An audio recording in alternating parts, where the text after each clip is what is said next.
je n'ai pas de prime abord le sentiment que le Mexique, aujourd'hui, qui n'est pas le Mexique de l'ancien président, ait besoin de l'Alliance du Pacifique pour tirer son épingle du jeu, asseoir sa présence économique et donc faire porter sa voix politique en Amérique latine, en Amérique du Nord et dans le reste du monde. Il n'en a pas besoin. On voit d'ailleurs, c'est très prégnant, la façon dont les Mexicains viennent en France, viennent en Europe et surtout vont dans le reste du monde. Enfin, la démonstration mexicaine depuis ces derniers mois, depuis l'élection du nouveau président, Peña Nieto, est très prégnante, c'est très clair. Ils ont une volonté de faire porter leur voix et de s'ouvrir au reste du monde, d'un point de vue économique. Donc, pourquoi aller travailler avec le Pérou, le Chili et la Colombie? Je crois qu'on en revient quand même à ce pragmatisme latino-américain, ce qui m'a d'ailleurs été dit par l'ambassadeur de Panama, en disant, je dis, mais pourquoi vous allez vous mettre, vous avez des velléités d'aller regarder ce qui se passe. L'ambassadeur de Panama en France me répondait, mais pourquoi pas? Regardons, puisque finalement ce n'est pas contraignant, ça ne peut être que positif. Et tout ça me fait un peu penser à la création de l'Europe, aux premiers accords de charbon, aux premiers accords acier, où finalement on était d'abord sur une volonté de coopération, d'agréger les capacités et les compétences d'un point de vue économique.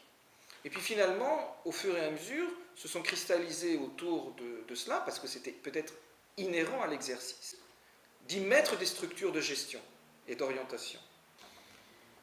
Là encore, est-ce que ça peut perdurer au-delà d'un simple accord de coopération économique si on n'y met pas une structure politique? C'est ça la vraie question.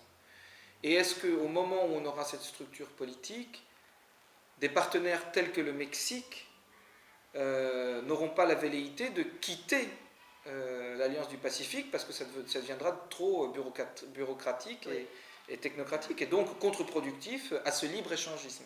En d'autres termes, on est toujours pareil entre l'interventionnisme de l'État et le libre-échange. Où mettons de manière inspirée et cohérente le curseur pour pas que le dogme de l'un vienne rompre la velléité de l'autre. Moi, je suis assez frappé aujourd'hui par le fait que cette alliance du Pacifique est une promotion des capacités individuelles. Ouais.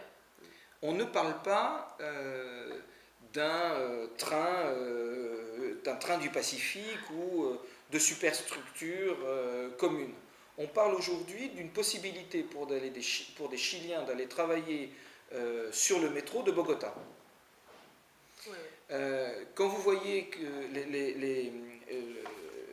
la promotion, quand vous assistez à la promotion de cette alliance du Pacifique par les 4 pays, c'est aujourd'hui les agences de promotion nationales qui viennent dire, voilà, nous avons un espace commun, mais avec des offres individuelles. Et il n'y a pas une offre du Pacifique dessinée, arrêtée.